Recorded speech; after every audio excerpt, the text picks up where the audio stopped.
दोस्तों, कल इवनिंग में मैंने एक वीडियो अपलोड किया था जिसका टाइटल था मोतीलाल ओसवाल म्यूचुअल फंड में एसआईपी लमसम दोनों बंद हो गए हैं। इस वीडियो को लेकर बहुत सारे लोग कंफ्यूजन में है क्योंकि मैं ग्रो एप्स पर देखा था, आपको स्क्रीन पर दिखा रहा हूं, आप देख सकते हैं।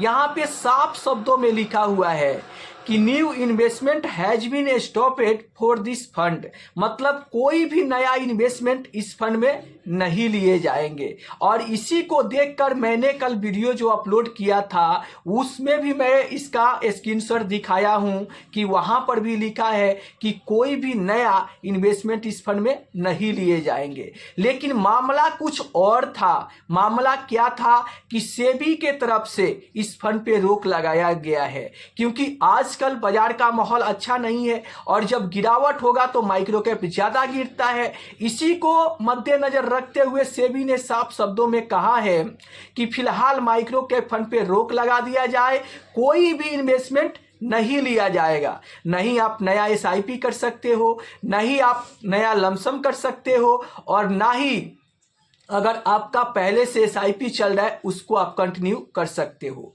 मतलब साफ है कि अगर माइक्रो कैप फंड में आप पहले से भी एसआईपी करते थे वो एसआईपी भी आपका नहीं होगा। फिलहाल के लिए सेबी ने रोक लगा दिया है। अब बहुत सारे इन्वेस्टर के मन में ये सवाल चलता होगा कि अगर सेबी ने माइक्रो कैप फंड पे रोक लगा दिया है तो हमारे पैसे का क्या होगा। तो देखिए, आपका पैसा बिल्कुल सेफ और सुरक्षित है, पैसे का लेन देन होगा। अगर आप चाहते हो कि अपना पैसा वहां से एग्जिट करे, निकाले, तो आप आसानी से अपना पैसा निकाल सकते हो। पैसे का लेन देन होगा लेकिन इन्वेस्टमेंट पूरी तरह से बंद कर दिए गए हैं।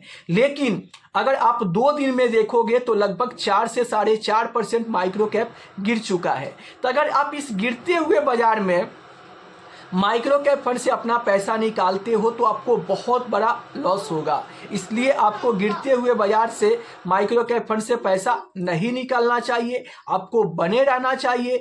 जो भी पैसा आपका पहले से इन्वेस्टेड है वो पैसे बाजार के उतार चढ़ाव के हिसाब से बढ़ते घटता रहेगा। अगर बाजार में गिरावट होता है तो आपको वहां पर घटते हुए देखने को मिलेगा, और अगर बाजार में तेजी होता है तो बढ़ते हुए देखने को मिलेगा। अगर आपको इसको लेकर ज्यादा टेंशन हो रहा है तो आप यहां पर बने रहो। जिस समय आप प्रॉफिट में आओगे उस समय आप बाहर निकल जाना। और अगर आप मान लो कि पहले से एसआईपी करते थे और आप प्रॉफिट में हो या आपको बहुत ज्यादा लॉस नहीं हो रहा है तो आप चाहो तो अभी के अभी भी वहां से एग्जिट करके आप अपने पैसे को निकाल सकते हो। फिलहाल मैं आपको बता दूं कि कोई भी टेंशन वाली बात नहीं है। यहां पर बाजार का मोमेंट ठीक नहीं है जिसके चलते सेबी ने रोक लगाया है। जैसे ही बाजार का मोमेंट सब ठीक ठाक होने लगेगा फिर से इस फंड में एसआईपी लमसम ओपन कर दिए जाएंगे। तो अगर आप माइक्रो कैप फंड में इन्वेस्टमेंट करते हो तो आपको क्या करना चाहिए? बिल्कुल भी डरने की घबराने की बात नहीं है, और गिरते हुए बाजार में आपको पैसा निकालकर भागने की भी जरूरत नहीं है। जो आप माइक्रो कैप फंड में एसआईपी करते थे उस एसआईपी वाले पैसे को अगर आपके पोर्टफोलियो में कोई स्मॉल कैप हो, मिड कैप फंड हो, तो उस small cap mid cap fund में आप पैसे को 50-50 बांटकर और वहां पे आप यहां पर इन्वेस्टमेंट कर सकते हो। और जो भी पैसा माइक्रो कैप फंड में है अगर आप प्रॉफिट में हो और डर लगता है तो बाहर निकल सकते हो, और अगर आपको डर नहीं लगता है तो आप वहीं पर इन्वेस्टेड रहने दीजिए। आपका पैसा बिल्कुल भी सेफ और सुरक्षित है। फिर भी अगर कोई सवाल है तो आप कमेंट करके पूछ सकते हैं। एक सवाल आया था, यहाँ पर आप स्क्रीन पर देख सकते हैं। इस सवाल के बारे में मैं बताना चाहूँगा कि सर मेरा SIP Motilal Oswal micro cap fund में है, सो कंटिन्यू करें या अब इसे रहने दे लॉन्ग टर्म होरिजन के लिए।